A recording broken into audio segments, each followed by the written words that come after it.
Hello everyone. आज की video में आप सभी का स्वागत है। और आज हम बात करेंगे कि जो विचार हमको उलझाए रखते हैं उनसे हमें कैसे मुक्ति लेनी है।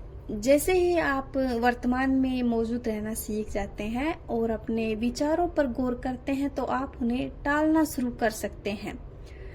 आप सोच रहे होंगे कि विचारों को टालना एक अच्छा विचार क्यों है। तो इसका उत्तर यह है कि अगर आप बार बार आने वाले विचार आपको अटकाए रखते हैं, फंसाए रखते हैं और आप जीवन की प्रगति को उनसे रुक जाती है। तो कुछ एग्जाम्पल हैं इसके, जैसे आप अपने अतीत के बारे में विचार करते रहते हैं, भविष्य की चिंता से जुड़े विचार करते हैं, कुछ कहानियां घटते हैं और किसी भी इंसान से जैसे वो मुझे क्या कहेगा इस तरह की बातों से डरते हैं, हर एक चीज का मूल्यांकन करते हैं और लोगों से उम्मीद करते हैं। तुलना भी हम बहुत करते हैं लोगों से और खुद ही हम राय बना लेते हैं औरों के बारे में और किसी भी हम नतीजे पर पहुंच जाते हैं अपने हिसाब से और फिर हम षड्यंत्र का अनुमान लगाना सीख लेते हैं।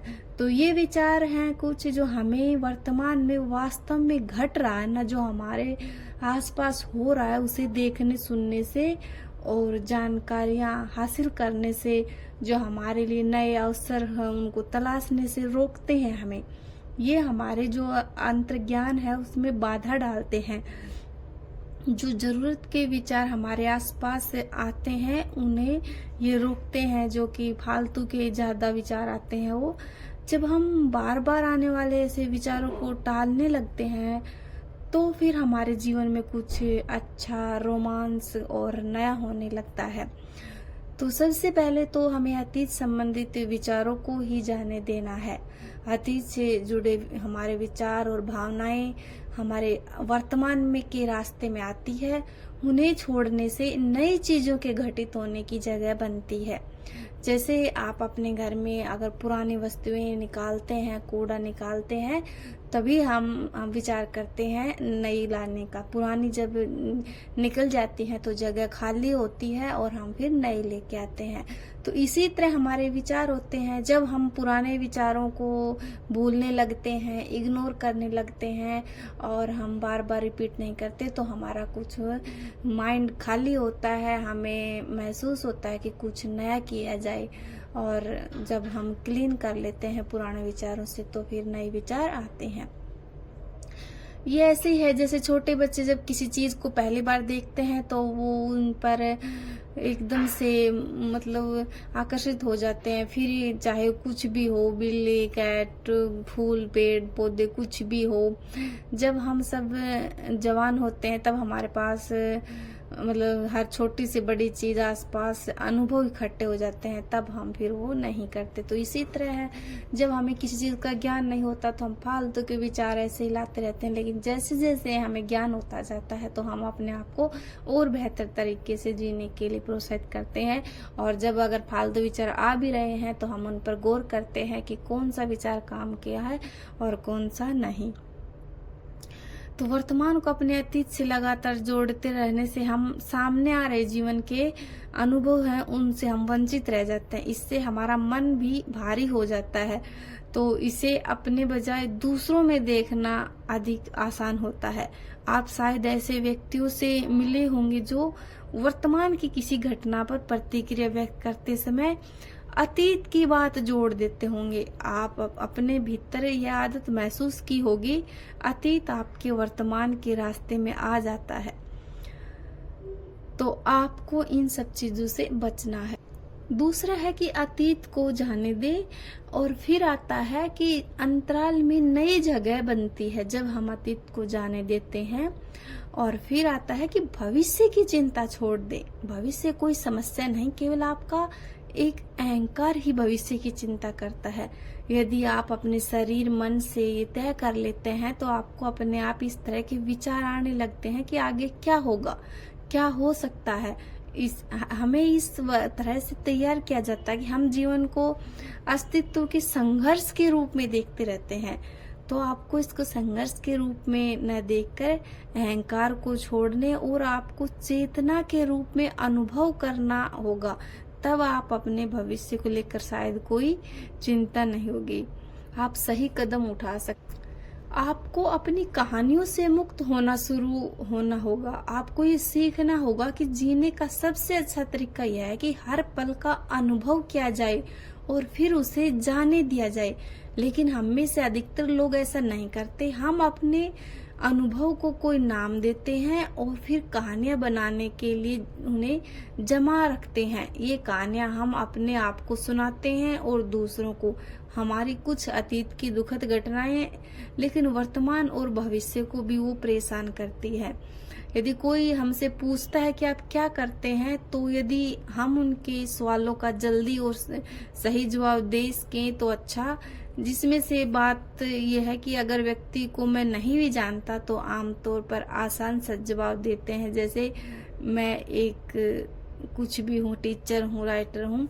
लेकिन अगर हम किसी को जानते हैं तो फिर हम सही जवाब देते समय हमारे अंदर वो उलझन पैदा होती है। देखो कुछ एग्जाम्पल है जिससे हमें ये पता लग जाता है कि हम अपनी कहानियां कैसे गढ़ते हैं और फिर हमें मुक्त भी होना है उनसे। जैसे कि कोई भी बात बनती हुई हमें नहीं दिख रही, जैसे हम सोचते कोई काम नहीं बन रहा, या फिर मैं तो अब जवान नहीं हूँ, बूढ़ा होने लग गए ऐसे, और अपने आप को बताते हैं कि मैं बहुत अच्छी नहीं हूँ, मैं हर एक चीज में हार जाती हूँ, मैं ये नहीं कर सकती, मैं सफल नहीं हो पाती, और मैं दिखावा भी नहीं करती, बहुत अच्छी हूँ, मेरे जैसे लोग इस तरह का काम नहीं कर सकते।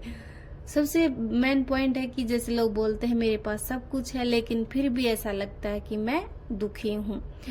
तो ये कहानियां हैं और ये दिन भर हमारे माइंड में चलती है, इसीलिए आप इनसे मुक्त हो सकते हैं। शायद आपने गौर किया होगा कि बार बार आपकी कहानियां ऐसे माइंड में चलती हैं और हम उन पर हमारा कोई जोर नहीं होता, लेकिन हम विचारों के अंदर विचारों पर अगर विचार करते हैं तो हम इनसे मुक्त हो सकते हैं। सबसे पहले तो जो विचार उलझाए रखते हैं आप बिल्कुल उनसे अपोजिट करिए। अपनी कहानियां ना बताकर बल्कि दूसरे लोगों के बारे में जो कहानियां है उन्हें समझे। आप दूसरों के बारे में जो भी कहानी सुनाते हैं वो आप गौर से सुनाइए और एकदम स्टिक होनी चाहिए। आप इस कहानी की का कारण क्या भुगतान पड़ता है और इस कहानी को कहने से क्या लाभ मिलता है, बिना वजह अपना टाइम खराब ना करिए। सबसे पहले तो सकारात्मक जो पॉजिटिव कहानियां हैं वो गिनी चुनी हो सकती है, तो आप उनको ही अपने बातों में शामिल करिए। फालतू की जो भी कहानियां होती है आप उनको इग्नोर करिए। सबसे पहले तो हमें दूसरों की बराबरी नहीं करनी है, हमें अपने हिसाब से रहना है। फिर आता है कि जो आपसे ऐसा मतलब आपकी बातों से सहमत नहीं है, आप उन्हें ना समझ ना कहिए। हम उनको बोल देते हैं कि इनमें अकल नहीं है, बुद्धि नहीं है, तो आप इसमें उनको ना समझ ना कहिए। इससे आपके अंदर और ज्यादा मतलब एक पूर्वाग्रह हो जाता है और वो ये एक सामान्य सी गलती है, लेकिन यदि आप इसमें फंस जाते हैं तो परिस्थितियों को आप गलत ढंग से लेते हैं और आप फिर हमेशा ही एक लड़ाई झगड़े के रूप में अपने आप को टाइम को खराब करते हैं। आप दूसरों में उनकी धारणाएं और उनके मूल्य को समझें, तभी आप आगे किसी भी चीज के प्रति या बात है उसके प्रति आप राय ना बनाएं, क्योंकि जो राय बनाते हैं हम किसी चीज के लिए वो बनती और बिगड़ती रहती है। दूसरी है कि किसी भी चीज की जो नतीजा होता है उसका सारांश होता है वो खुद हम निकाल लेते हैं, तो उसको बंद करना चाहिए। चीजें जैसी होती है वैसे ही हमें देखने की कोशिश करनी चाहिए, ना कि अपने नजरिए से, बल्कि हमें दोनों तरफ से देख करके जैसी चीजें हैं वैसे देखनी चाहिए। तो आपकी उसमें लाइफ आसान हो जाती है और आप एक बेहतर फील करते हैं। आप ना कि अपने आप को ऊंचा दिखाते हो, दूसरे को नीचा, इससे भी आप सुखी नहीं रहते हो। जैसी चीजें हैं अगर हम वैसी ही देखने का प्रयास करते हैं तो हमें हर एक चीज में पॉजिटिव नजर आती है। सबसे बड़ी बात है कि हम में से बहुत से लोगों को लगता है कि ऐसा होना चाहिए, वैसा होना चाहिए, या हमें यह करना चाहिए, वह करना होना चाहिए, ये चीज हमारे पास होनी चाहिए।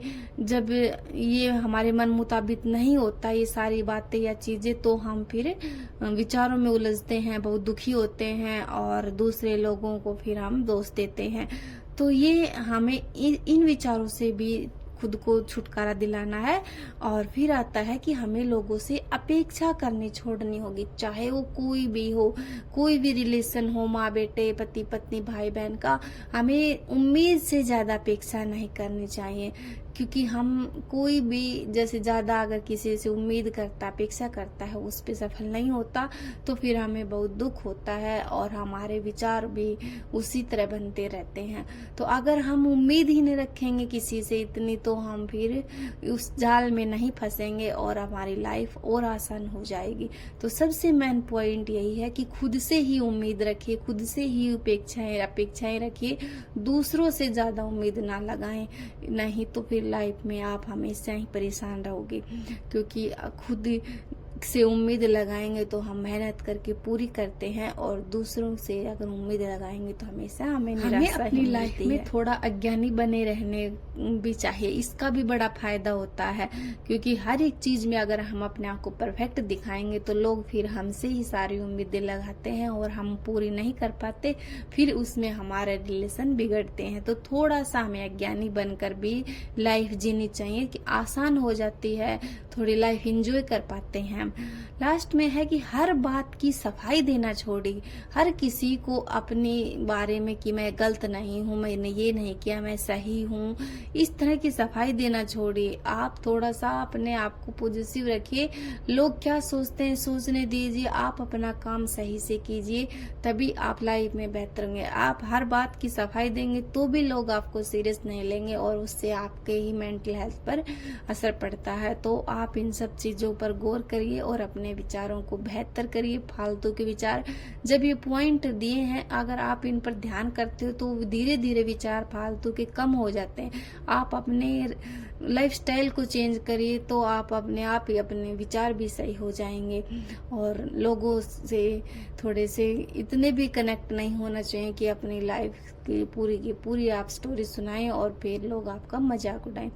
इससे भी विचारों पर ही असर आता है। जब हम सहन नहीं कर पाते फिर हमारे अंदर वो ही विचार, तो आप अपने आप को थोड़ा और बेहतर तरीके से अच्छे नए जो विचार आते हैं उनका स्वागत करिए, तभी आप और अच्छे से रह सकते हैं। वीडियो की जानकारी कैसी लगी जरूर बताना, और आप अपना और अपना का ख्याल रखना। मिलते हैं अगली वीडियो में, तब तक राधे राधे, गुड बाय।